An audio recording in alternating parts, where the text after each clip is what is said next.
और ढिंडोरा पीट करके संविधान में संशोधन ला करके आप जनता को एक बार पुनः गुमराह करने का काम कर रहे हो। ये प्रयास कर रहे हैं कि जनता फिर से आपके झांसे में आ जाए और चाहे उत्तर प्रदेश का चुनाव हो या किसी और प्रदेश प्रांत में चुनाव हो रहा हो, वहां पे आप फिर से इनको कंफ्यूजन में ला करके इनके वोट को लेने का प्रयास करने का काम करते हैं। सिर्फ और सिर्फ ये सरकार सिर्फ गुमराह करने का काम करती है। ये किसी भी वर्ग के साथ और किसी भी समाज में समता मूलक समाज की स्थापना करने के पक्षधर ये बिल्कुल भी नहीं है। ये अगर चाहते हैं तो सिर्फ और सिर्फ विभाजन की राजनीति करना चाहते हैं मान्यवर। सिर्फ ये एक दिखावा होता है, एक छलावा होता है, ताकि कहीं ना कहीं लोगों के सामने एक झुंझुना बजा करके उनका वोट लेने का काम किया जाए। आप सुनिए क्या कह रहे हैं। मैं यहाँ पे इस चीज को इधर बोलो। बीजेपी के एक सांसद ये कह रहे हैं कि मैं ब्राह्मण होकर के ओबीसी की बात कर रहा हूँ। मैं हिंदुस्तानी हूँ इसलिए इस देश के लोगों की बात कर रहा हूँ।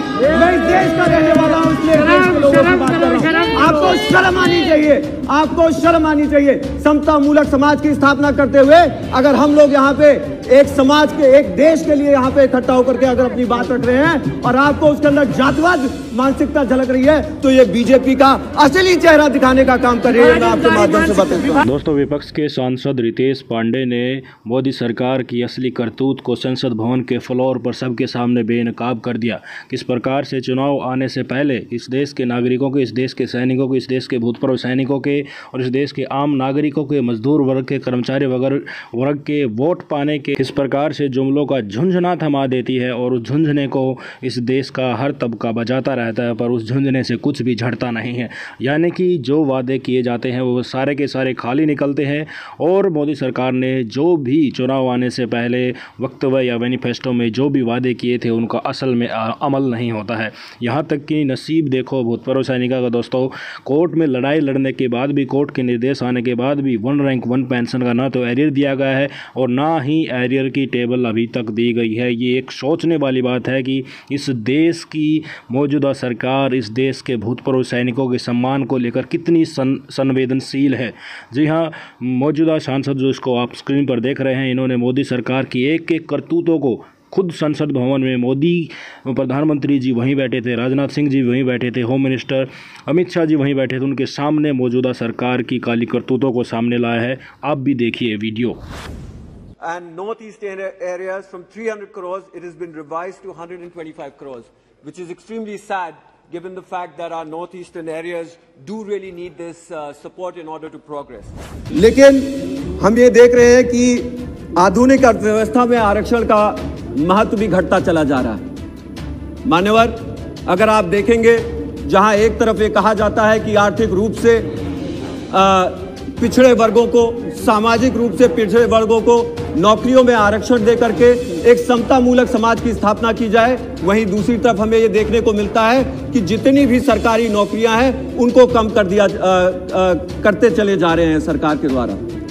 उत्तर प्रदेश में ही अगर आप देखेंगे तो हर जगह जहां पे भी आरक्षण, चाहे वो मेडिकल कॉलेजेस में टीचरों के पद पर हो, प्रोफेसरों के पद पर हो, वहां पे आरक्षण, खास तौर से ओबीसी वर्ग के आरक्षणों को पूरी तरह से लुप्त कर दिया गया है। उनको इस सरकार ने खाने का काम किया है और दूसरी तरफ ढिंडोरा पीटते हैं कि ये ओबीसी वर्गों के साथ पूरी मजबूती से लगे हुए हैं। आपके माध्यम से मैं सदन को बताना चाहूंगा कि एक तरफ आप देखेंगे, चाहे वार्ड बॉय, नर्सेज, जो कि अभी कोरोना काल में जिन्होंने ज्यादा से ज्यादा काम किया और जान जोखिम में डालने का काम किया, उनकी भी नौकरियां सरकारी नौकरियों से हटा करके सीधे सीधे संविदा पे देने का काम किया गया है, जो कि निजीकरण के तहत होता है। इसमें कौन सा ओबीसी आरक्षण लागू होगा, मैं आपके माध्यम से सरकार से पूछना चाहता हूं।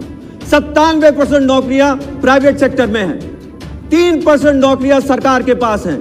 इन 30% नौकरियों को भी आप घटा करके सीधे सीधे निजीकरण करके उनको आप संविदा पे देने का काम कर रहे हैं और ढिंडोरा पीट करके संविधान में संशोधन ला करके आप जनता को एक बार पुनः गुमराह करने का काम कर रहे हो। ये प्रयास कर रहे हैं कि जनता फिर से आपके झांसे में आ जाए और चाहे उत्तर प्रदेश का चुनाव हो या किसी और प्रदेश प्रांत में चुनाव हो रहा हो, वहां पे आप फिर से इनको कंफ्यूजन में ला करके इनके वोट को लेने का प्रयास करने का काम करते हैं। लेकिन मान्यवर, आपके माध्यम से मैं इस देश को जरूर बताना चाहूंगा कि सिर्फ और सिर्फ ये सरकार सिर्फ गुमराह करने का काम करती है। ये किसी भी वर्ग के साथ और किसी भी समाज में समता मूलक समाज की स्थापना करने के पक्षधर ये बिल्कुल भी नहीं है। ये अगर चाहते हैं तो सिर्फ और सिर्फ विभाजन की राजनीति करना चाहते हैं मान्यवर, और ये अत्यंत ही दुखदायक है और बहुत ही चिंताजनक है। मैं यहाँ पे ये भी कहना चाहूंगा कि एक तरफ ये कहते हैं कि इन्होंने आर्थिक रूप से पिछड़े श्रवण समाज के लोगों को भी आरक्षण देने का काम किया है। मैं पूछना चाहता हूं कि आप एक तरफ ये ढिंडोरा तो जरूर पीट देते हैं, लेकिन आरक्षण को लेकर के जहां पे नौकरियां कम हो रही हैं, वहां पे जिन लोगों को नौकरियां मिलनी चाहिए, जब वहां पे नौकरियां कम होती चली जाएंगी तो इन लोगों को आरक्षण कहां से मिलेगा? सिर्फ ये एक दिखावा होता है, एक छलावा होता है, ताकि कहीं ना कहीं लोगों के सामने एक झुंझुना बजा करके उनका वोट लेने का काम किया जाए। मैं यहाँ पे ये भी कहना चाहूंगा, अगर ये जातवादी राजनीति से पीड़ित नहीं है तो ये क्या है? आज इनको सबसे ज्यादा दुख इस विषय पर हो रहा है कि यहाँ पे बहुजन समाज पार्टी अपना पक्ष रख रही है। दूसरा, मैं ये भी पूछना चाहता हूँ कि अगर ये विभाजनकारी और जातवादी राजनीति नहीं है तो इसके साथ साथ बीएसपी और बहन कुमारी मायावती जी, आप सुनिए ये क्या कह रहे हैं। मैं यहाँ पे इस चीज को इधर बोलो। बीजेपी के एक सांसद ये कह रहे हैं कि मैं ब्राह्मण होकर के ओबीसी की बात कर रहा हूँ। मैं हिंदुस्तानी हूँ इसलिए इस देश के लोगों की बात कर रहा हूँ। मैं इस देश का रहने वाला हूँ इसलिए इस देश के लोगों की बात कर रहा हूँ। आपको शर्म आनी चाहिए, आपको शर्म आनी चाहिए। समता मूलक समाज की स्थापना करते हुए अगर हम लोग यहाँ पे एक समाज के, एक देश के लिए यहाँ पे इकट्ठा होकर के अगर अपनी बात रख रहे हैं और आपको उसके अंदर जातवाद मानसिकता झलक रही है, तो ये बीजेपी का असली चेहरा दिखाने का काम कर रही है। मैं आपके माध्यम से बताता हूं, एक विभाजनकारी मानसिकता के तहत आज इनका पर्दाफाश होने का काम हो रहा है। मान्यवर, मैं यहाँ पे ये भी कहना चाहूंगा, यदि ये जनगणना नहीं होती है तो देश के हजारों ओबीसी समाज के लोगों के साथ इस जनगणना से उनको वंचित रखना ये बहुत ही सरासर अन्याय है, क्योंकि ये उनके अधिकारों से उनको वंचित करने का काम करता है यदि ये जनगणना उनके सामने नहीं रखी जाती है।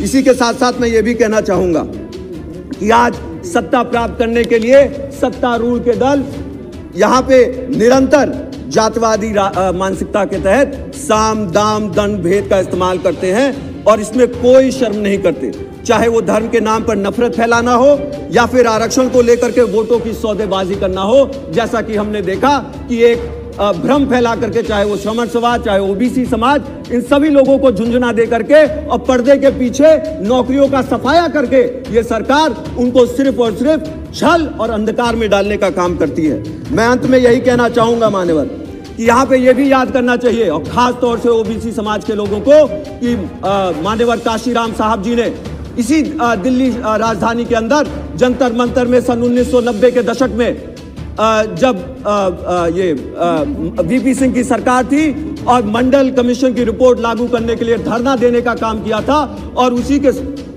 के साथ साथ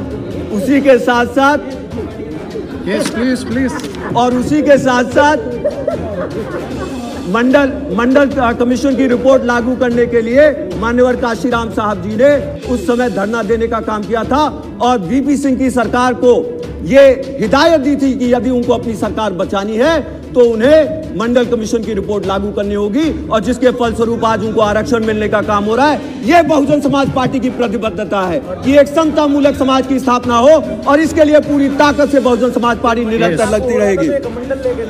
और उसी के साथ साथ मैं अंत में यही कहना चाहूंगा कि आपके माध्यम से कहना जरूरी है मान्यवर कि जातवाद के अंधकार से उभरने के लिए, सीट से बोलो, जातवाद के अंधकार से उभरने के लिए कि इस देश में एक समता मूलक की स्थापना करने के लिए हम लोगों को ये बहुत जरूरी है कि हम समान अवसर हर वर्गों को देने का काम करें। और उसके लिए मान्यवर हमें विभाजनकारी राजनीति नहीं करना है, हमें लोगों की नौकरियों के साथ छल कपट नहीं करना है, लेकिन समाज को अग्रसर बनाने के लिए, एक समता मूलक समाज की स्थापना करने के लिए सर्वजन हिताय सर्वजन नारे के तहत जिसमें बहन कुमारी मायावती जी चलने का काम करती हैं, उस पर इस पार्टी को भी चलने का काम करना होगा और तभी एक समाज की स्थापना हो पाएगी जिसमें सभी लोगों को बराबरी मिलेगा, सभी लोगों को समान अवसर मिलेंगे और इस देश का उत्थान होगा। आपने मुझे बोलने का मौका दिया, मैं इसके लिए आपका आभारी हूँ। जय भीम, जय भारत, जय हिंद।